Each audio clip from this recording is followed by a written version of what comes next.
Welcome to The Wrap with me, Nicholas Bauer. Simple news updates for busy people, brought to you by explain.co.za. Lockdown level 3 may be on the horizon. Without the lockdown and the other measures that we have taken, at least, they say, 80,000 South Africans could have been infected by now. The curious case of John Steenhuisen. Well, I'm having conversations with South Africans who are frankly fed up with the lack of information they've received from government. Yeah, which ones and where? Would you like me to provide you with the list of them? That would be great. What are you asking? Yeah. Obama finally slams Trump. And let's be honest, a disease like this just spotlights the underlying inequalities and extra burdens that black communities have historically had to deal with in this country.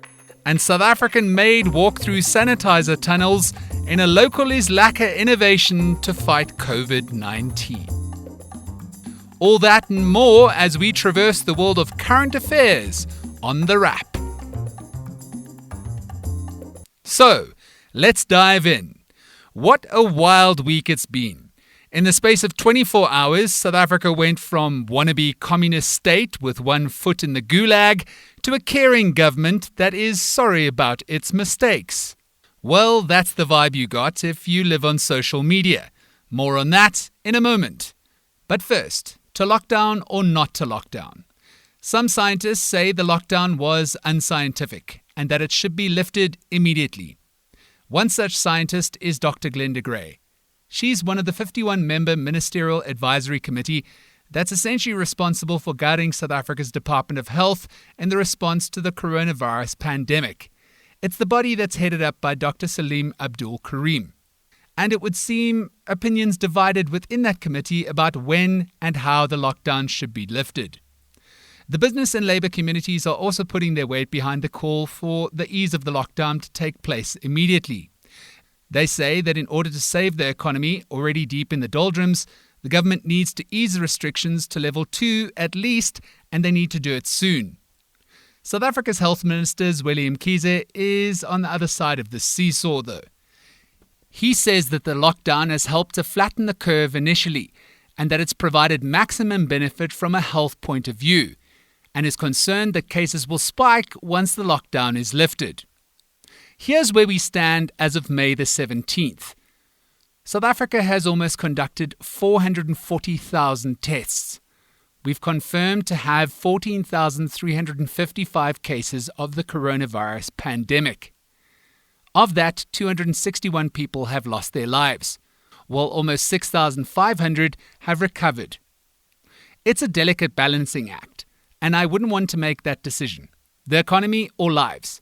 How do we find a solution that isn't mutually exclusive for both? Well, government's obviously still trying to find that out. On the same day that the Department of Trade and Industry announced that you can only buy a t-shirt during the lockdown if it's used as an undergarment or vest to keep warm during winter, President Cyril Ramaphosa admitted government might be getting things a little wrong. In return for everything that is being asked of you, there are a few fundamental things that you ask of us, your leaders. And that is why we must acknowledge that as we have confronted this unprecedented challenge, there may have been times when we have fallen short of your expectations. The President's Wednesday address didn't announce that we're moving from lockdown level 4 to 3 just yet, but that he hoped the majority of the country would be there come end of May.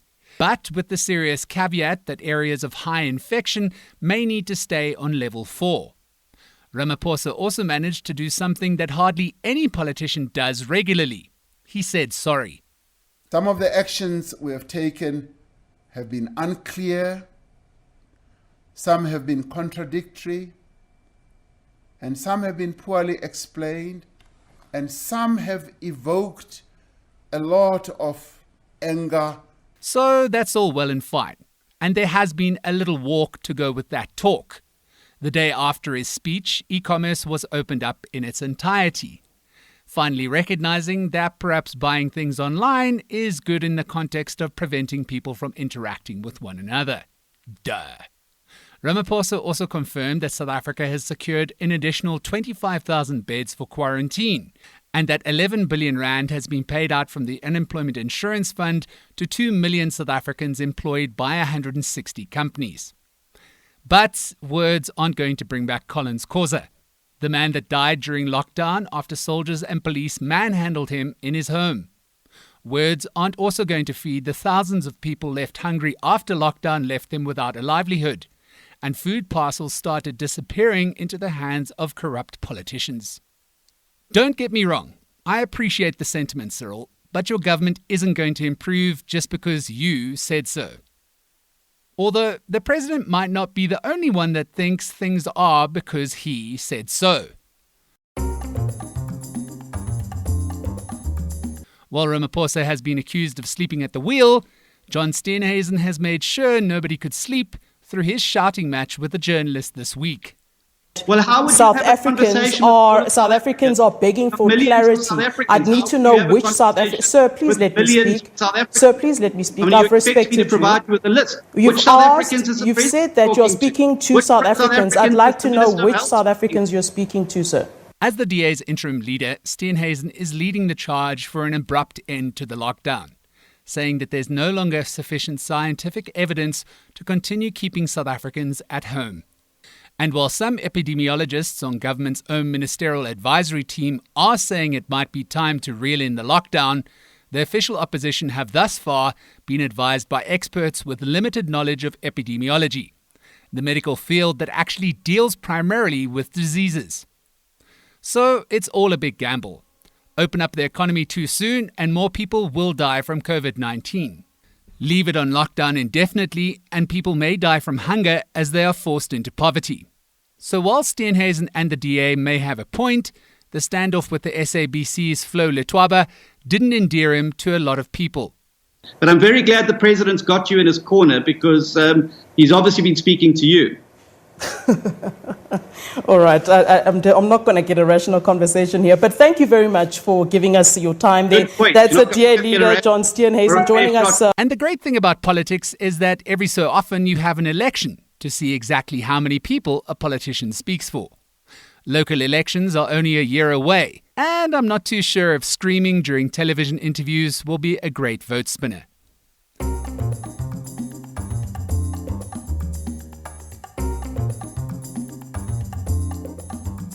In other local news, 19,000 prisoners from 240 jails across the country have been put on parole as an attempt to prevent overcrowding in correctional service facilities during the COVID-19 pandemic. But wait, relax. Parole only applies to low-risk criminals who have applied for parole in the last 5 years. Thankfully, rapists, murderers, terrorists, and child abusers will remain behind bars.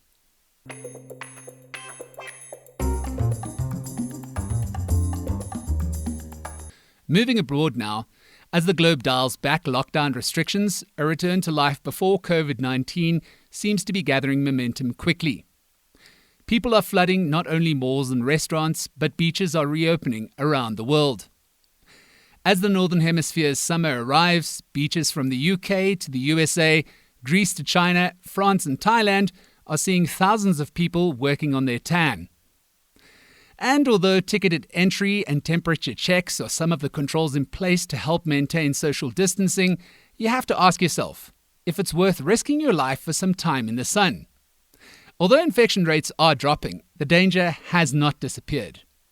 Italy, once the globe's epicenter of corona, will reopen gyms, swimming pools and sports centres on the 25th of May, and cinemas and theatres will reopen on the 15th of June.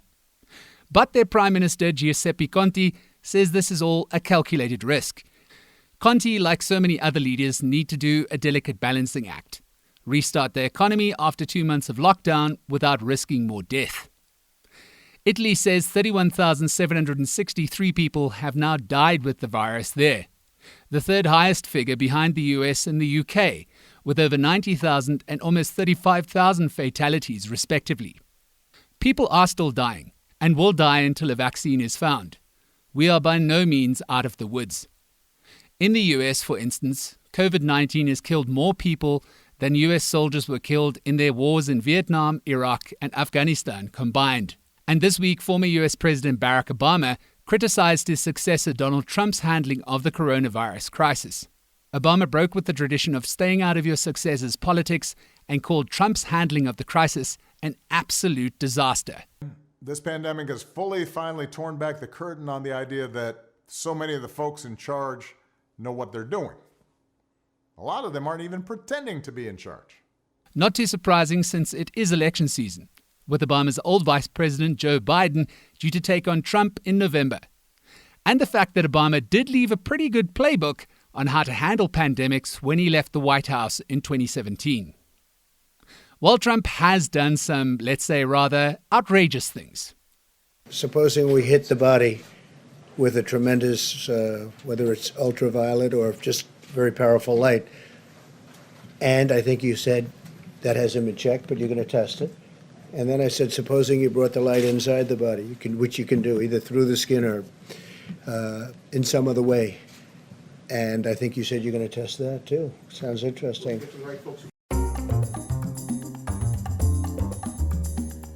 The world is changing all around us, and as more and more people work from home during the lockdown, cyber attacks are on the rise. Criminals have quickly seized the opportunities to exploit the crisis by adapting their modes of operation and developing new online crime strategies. And it's not only things like hacking into people's online banking profiles. Phony Gucci handbags have now been replaced by fake medical gear. Police forces around the world have already seized counterfeited medical items, including thousands of substandard protective masks, so-called corona spray, corona medicine, and non-alcoholic hand sanitizer. Interpol has estimated that up to €1 billion of fake PPE has exchanged hands already, with fraudsters exploiting fear at an enormous profit. And just when you thought you wouldn't see a sports game again, the German Bundesliga restarted this weekend and gave a glimpse of what sport may look like in a COVID-19 world. Played behind closed doors and with some social distancing, only players, the media and technical staff were allowed into stadiums. Footballs were disinfected before, during and after the game, and goals were celebrated with elbow bumps before empty rows of seats. Hello to the new norm.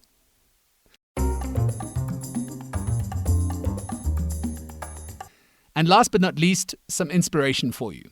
A walk-through sanitizer booth is being manufactured right here on South African soil. Real African Work Industries is making a metal tunnel that shoots out a soft, cold mist that fights the coronavirus. Similar to interventions in China, India, and Pakistan, the tunnels were piloted in Soweto this week by commuters boarding buses. It's hoped the tunnel will be rolled out at other locations like offices, mines, airports, and train stations. But the disinfectant tunnel that's supposed to kill the corona pathogen should not be used alone. The World Health Organization warns that these tunnels are meant to supplement and not replace other measures like washing hands regularly, maintaining proper hygiene, wearing a face mask, and maintaining social distancing. Still, to see local manufacturing getting a shot in the arm when all we can see around us is economic ruin is a pretty good feeling. Watch out for the Monetary Policy Committee meeting of the South African Reserve Bank this week to see if we're going to get another chop at the interest rate. It's already sitting at historically low levels. But with less money floating around the economy, the South African Reserve Bank may be left with no choice but to drop interest rates once more. That's it from us at The Wrap, a product of Explain.co.za. Simple news summaries for busy people. We hope you're coping in lockdown. Stay the course and be brave. The world's not getting any easier anytime soon. Remember to share the love, tell your friends to sign up for the updates at explain.co.za/subscribe. Till next time, goodbye from myself, Nicolaas Bauer, and big ups to Artie and Varashni for helping me put this together.